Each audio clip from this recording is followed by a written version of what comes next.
What's going on, everyone? In today's video, we're going to look at Workhorse stock. We're going to go over the recent shareholder vote. I'm going to feature a clip for you guys that's on Workhorse's YouTube channel, and I'll leave that down below for you so you can stay tuned on any of their future uploads. And we're also going to look at the chart, and I'll give you my thoughts there. So consider hitting the like, subscribe, ring the notification bell if you like these videos, and let's jump right in. So first off, we're going to get into this shareholder vote, and this gives Workhorse the authorization to put more shares out in the market. This will likely bring some lower prices, and what we're looking at today is some new lows, which isn't a good sign, but we'll get into the chart in a second here and my thoughts. But basically, this was done to increase the number of shares for Workhorse, to give the company some more capital so they can ramp up production. And let's see what the CEO Rick Dock says. We appreciate the support of our stockholders, which will enable us to fund Workhorse's next phase of execution and growth as we build a bridge to long-term value creation. We're confident in our focused execution and path forward.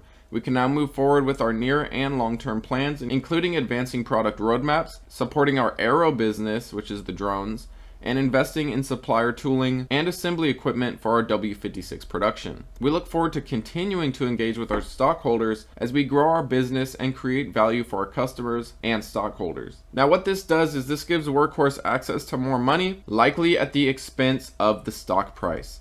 If you're diluting shares, if you're bringing more shares into the market, if you don't have enough buyers to eat that up, the price is likely going to go down. Plus, of course, the market sees it as a negative, meaning people are likely selling right now knowing that the price is probably going lower, so it's kind of a snowballing effect. More shares entering the market combined with people knowing this means likely a further push down. But looking at this as a company, this gives them more access to capital. We know that this is not a profitable company, and they're going to continue burning cash quarter after quarter until they reach profitability. So this ensures that Workhorse will stay out of bankruptcy. It keeps them from having to pull debt out at a very high interest rate. So you can look at this as a negative short term, but as a long term, looking at this as an actual company, not just as stock price, this will help Workhorse over time. But let me know what your guys' opinions on this is, and where do you think this will put the stock price over the next couple of months. It is now drastically under $1, which definitely brings even more fear to Workhorse. But let's take a look at the chart, and then I've got a clip to show you. Now, this stock is a prime example of why I love watching longer term moving averages, the 50 and the 200 specifically. You can see back in April of 2021, we had our death cross. Since then, it's just been continuing to trend down, with the 50 MA descending, the 200 MA descending,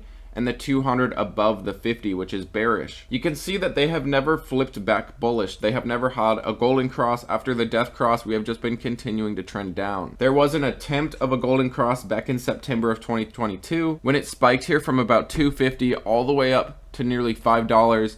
It almost gave us a golden cross, but then it just sold off too quickly and just continued to create new lows. We know in this current environment, the Fed is raising rates. These companies that are unprofitable are very likely to have to dilute shares to gain capital, and this is what we're seeing across the board. Wall Street knows this. You don't fight the Fed. If the Fed is raising rates, these small caps are going to suffer. They have to acquire debt at a very high interest rate, or they have to dilute shares, which both of these things are negatives for the stock price. What we've seen recently is Workhorse just very recently created new lows, which isn't a good sign, and we are still facing a declining 200 and declining 50 moving average, with the 200 still above the 50. And the EMAs, or exponential moving averages, have been bearish this whole entire time as well. They are still to this day descending and in a bearish order. The 200 on top, 100 in the middle, and 50 on the bottom. So chart wise, this definitely doesn't look good. It looks like we're going to continue selling off, and the fact that we're under $1 makes this even more risky. I'm personally going to keep my position in Workhorse because I believe in them in the long term, and this company, since the new execs took over, has been making progress. They got rid of the C1000s, which was under the old Workhorse, and now they have a whole new fleet of vehicles. And I'll show you the video here in a second, but I do want to show you what they're expecting next earnings. But take it with a grain of salt because they have been known to drastically miss their numbers. But while they did miss their revenue expectations, they did see a record revenue. And I do expect that again. They are expecting 20 million in revenue. They might only get 10 million, they might only get 5 million. They have been known to drastically miss their revenue expectations. However, we have been seeing slow, steady growth in revenue since these execs took over. And I do expect this quarter we will see a record revenue, but of course still unprofitable. They do have a ways to go, but the fact that they're doing what they need to gain capital makes me believe that this company will make it long term, eventually make profitability, and they may be a top choice one day in last mile delivery. But let me know what you guys think about Workhorse lately. The chart definitely doesn't look good. We're seeing dilution, and that's going to likely bring the chart even lower. We may eventually get a NASDAQ delisting notice, which gives them a certain amount of time to recomply and get back over $1. But we'll address that in a future video. For now, let me roll this clip for you and show you the progress they're making on one of their vans. Thanks as always for watching, guys, and I'll catch you later. It's time to meet the no-compromise Workhorse W4CC. The W4CC really offers a lot of advantages to existing fleet users. It's very familiar, it's very robust, it allows them to operate a full day on most cycles that they would ever expect to see. We've done the engineering, done the testing, done the validation, done the certification on our range of products to be able to put those in up against any traditional gas or diesel product. Unlike many other electric trucks in this class that start with an internal combustion engine chassis, Workhorse started with a purpose-built electric platform. Then, at the 400,000 square foot manufacturing facility in Union City, Indiana, the W4CC comes to life. There, a meticulously researched design and assembly process ensures this world-proven platform has a seamless upfit path to the full array of traditional work trucks, without the concerns that come with repowered ICE chassis. Popular options include service or utility body, stake bed for carrying tall or oversized cargo, box truck, or refrigerated body with rigid walls. Workhorse also offers the W750 step van, built on the same chassis. Whatever you need, there's endless versatility in the W4CC. When you convert a vehicle from gas or diesel to electric, you change the heart, you change the guts of the product. It doesn't truly address the integration needed for production products. It doesn't align itself with a sustainable business operation, and it doesn't allow the people who end up with those vehicles to go back to one source for all their needs. With the W4CC, you're giving the operator the advantage that the vehicle is going to feel like it's put together. It's going to be safe and convenient to operate because the operator who's driving the vehicle is not going to feel like a body that's fighting a powertrain. It's an integrated unit.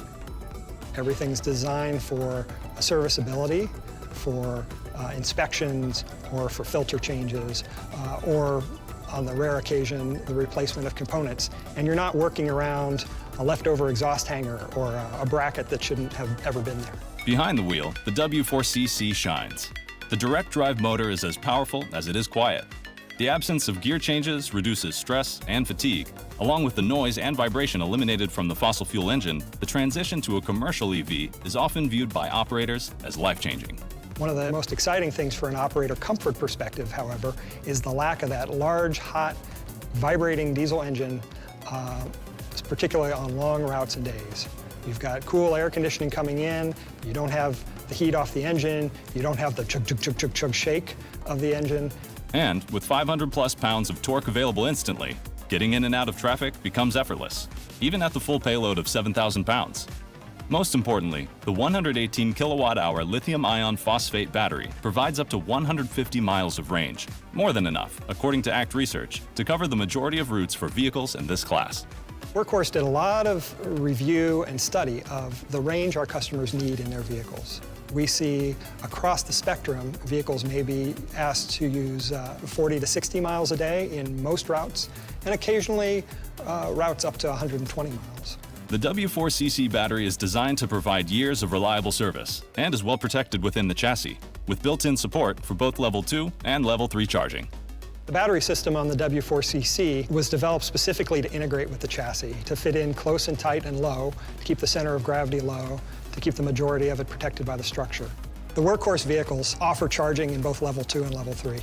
And Level 2 really offers the operators the opportunity to do a low-cost, slow overnight charge when rates are low, requiring less infrastructure to be put into their facilities. With Level 3, they can be recharged quickly if there is an unusually long route one day, if a vehicle has to go back out on second shift and can only idle for a couple of hours. The electric drivetrain also means fewer moving parts, so less fluid, filter, hose, and belt replacements, reducing downtime and associated expenses for maintenance.